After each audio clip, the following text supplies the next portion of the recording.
En voyage, chaque matin est une page blanche. Quelque chose de nouveau, d'inédit. Mais ce n'est pas forcément le voyage, c'est plutôt le déplacement. Le déplacement du corps, de l'esprit. La destination importe peu.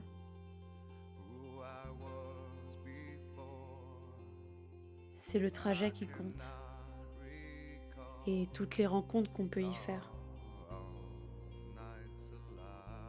Quand je tends le pouce au bord de la route, je prends un rendez-vous avec le hasard, l'inconnu.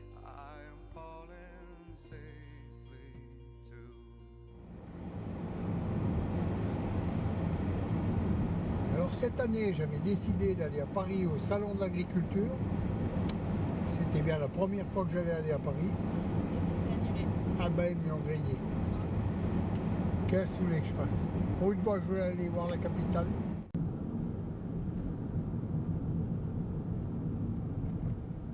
Je me demande ce qu'ils cherchent, ce pauvre gouvernement.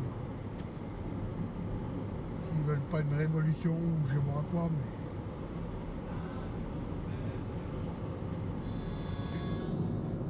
les pendre à un télésiège. Ah, c'est une solution. Les foutre dans les avalanches, ils se débarrassent. Non, moi, les politiques, c'est bon. Pour moi, c'est tous des menteurs. Ça vaut pas un rond. Une fois qu'ils sont en place, c'est... Le stop, c'est une histoire de confiance.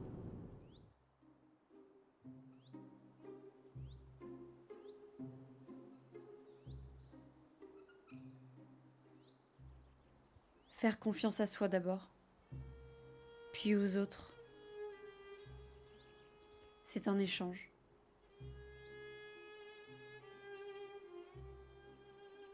Un trajet contre une oreille.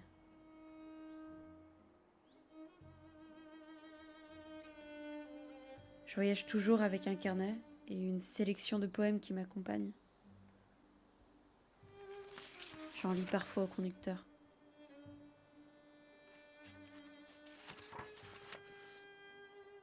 Au-dessus des étangs, au-dessus des vallées, des montagnes, des bois, des nuages, des mers. Par-delà le soleil, par-delà les éthers, par-delà les confins des sphères étoilées, mon esprit, tu te meuses avec agilité.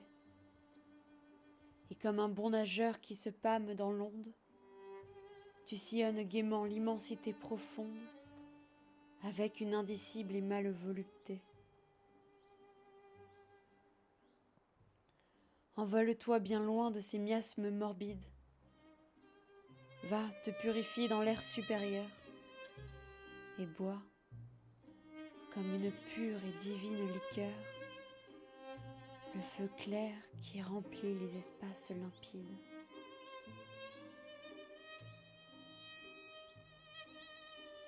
Derrière les ennuis et les vastes chagrins qui chargent de leur poids l'existence brumeuse, heureux, celui qui peut d'une aile vigoureuse s'élancer vers les champs lumineux et sereins.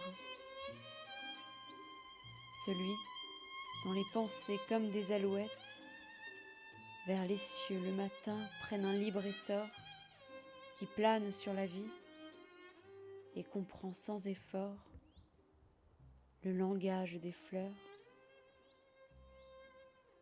et des choses muettes.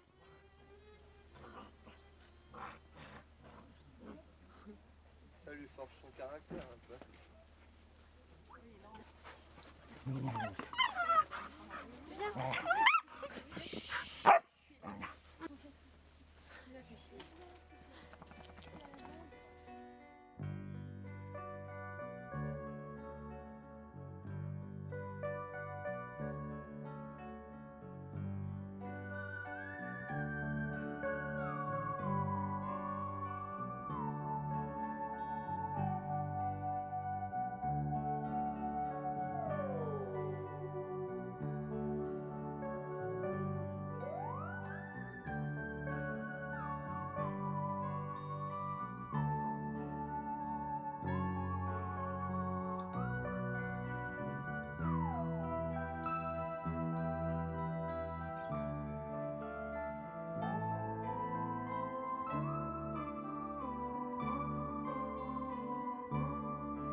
D'une rive à l'autre, le bateau me transporte à la frontière des songes.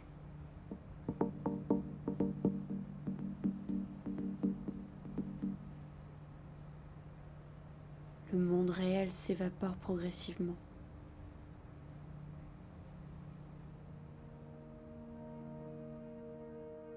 Il cède sa place à l'imagination qui n'attendait que cela pour prendre possession de mon esprit.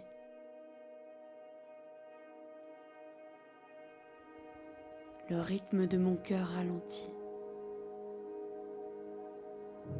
Le destin pour unique boussole, je chavire dans un ailleurs. Paisible et lumineux. S'en remettre aux forces qui nous régissent. Voilà le défi. Il n'est pas mince. Sous mes yeux, le présent se transforme en passé. Ce que je vis deviendra bientôt des souvenirs. Personne n'a réussi à stopper la course effrénée du temps qui passe. Il n'y a pas de recette miracle. Mais on peut la ralentir en profitant de l'instant.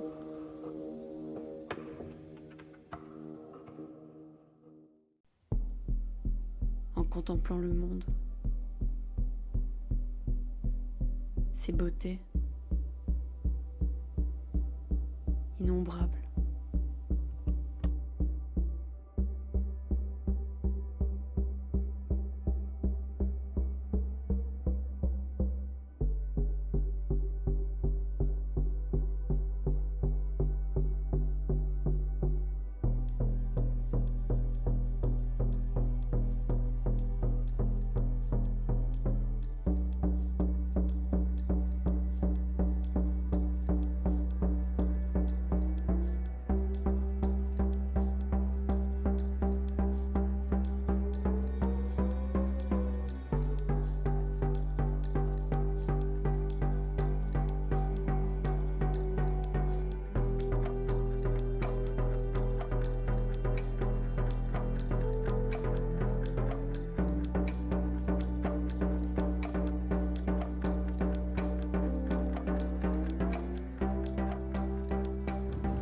Votre livre, on sent cette finitude dont vous faites l'expérience.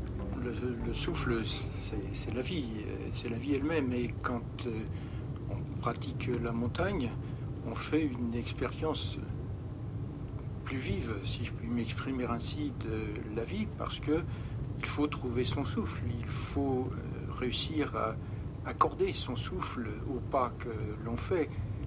Et par conséquent, cette expérience de vie, effectivement, a quelque chose d'élémentaire, de fondamental. On ne peut pas ignorer cette nécessité du souffle, quoique, le plus souvent, on n'y prête pas d'attention. Consciente du souffle,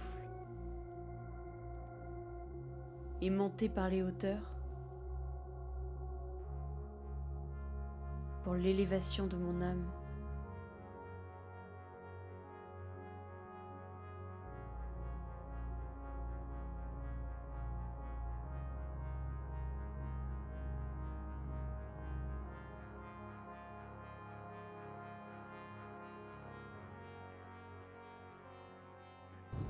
Il y avait un poète qui disait que ce monde est né et il périra, agrégation, désagrégation d'atomes, la mort est un sommeil éternel, le plaisir est le souverain bien, les dieux sont faits d'atomes, ils existent, mais ils ne s'occupent pas de nous.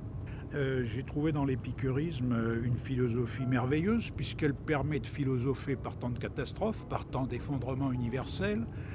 Elle permet de faire le gros dos par temps de crise, et qui convient plutôt de se retirer de la vie politique quand les démagogues y rivalisent d'imposture et quand elle n'a plus aucun sens.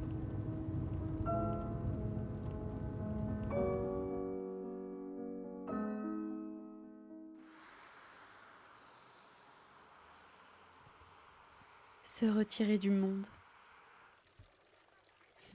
L'idée est si séduisante.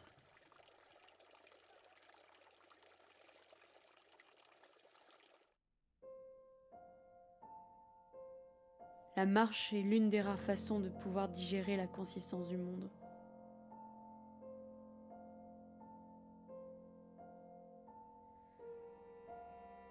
On est en soi plus que jamais.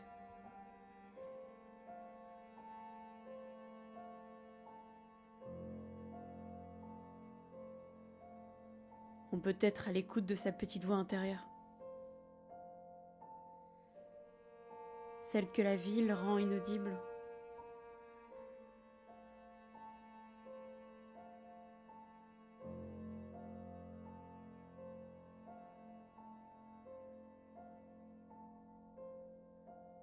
Elle nous murmure qu'on fait partie d'un tout, de quelque chose qui nous dépasse.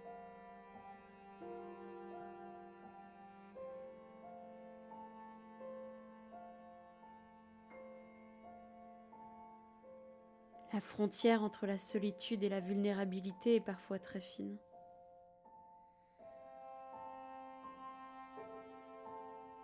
La lumière est un guide qui souvent me rassure.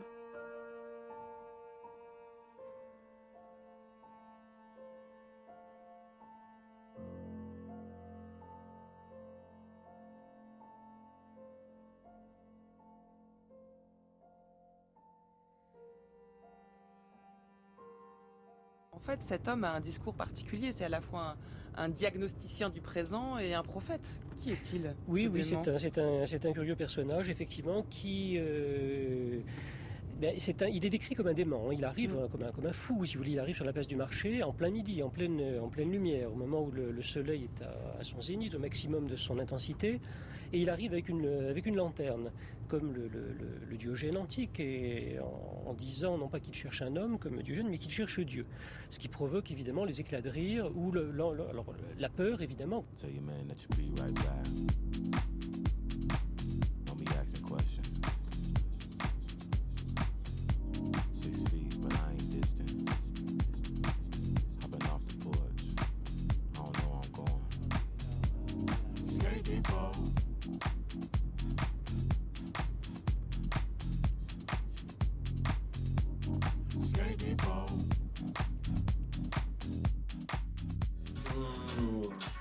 Je crois à plein de choses. Je crois aux forces de la nature, je pense, c'est première qui me régissent. Et après, je crois à la force humaine. Je crois à l'amour, à l'amitié, à la vision du futur qui nous est tous très fort attachés. Et à la mélancolie du passé qui ne fait que nous mettre des bâtons dans les roues. Ouais, je crois en la vie, je suis positif. Quand je me suis posé la question par exemple de la religion et de qu'est-ce qu'était Dieu pour moi, je trouvais que c'était principalement ce qu'il y avait à l'intérieur de moi et ce que j'extériorisais vis-à-vis de ce que j'avais en moi. Et du coup, j'ai vraiment eu l'impression que quand on parle d'égocentrisme, qu'en fait tout vient de nous, absolument tout. Mais vraiment tout, c'est-à-dire que d'être beau, d'être jaloux, d'être triste, tout est une question de fort intérieur. Et donc, c'est pour ça.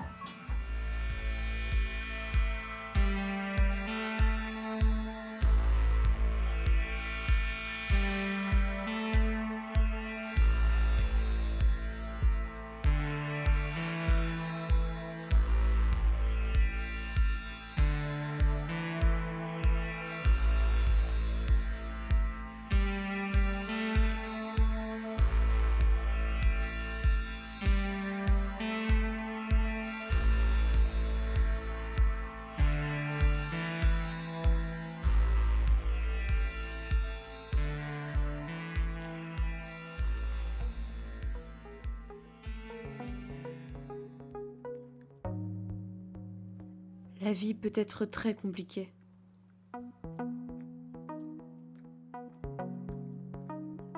Il y a des embûches partout.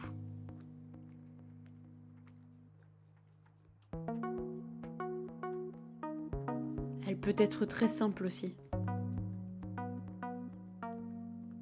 Il suffit de savoir suivre la lumière.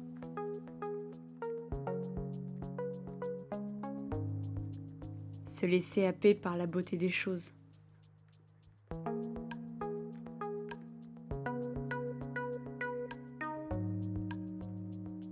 Des choses muettes, comme disait Baudelaire dans son poème. Les mouvements de l'eau ont tellement à nous apprendre.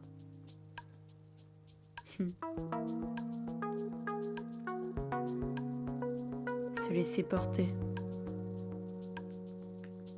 Calmement.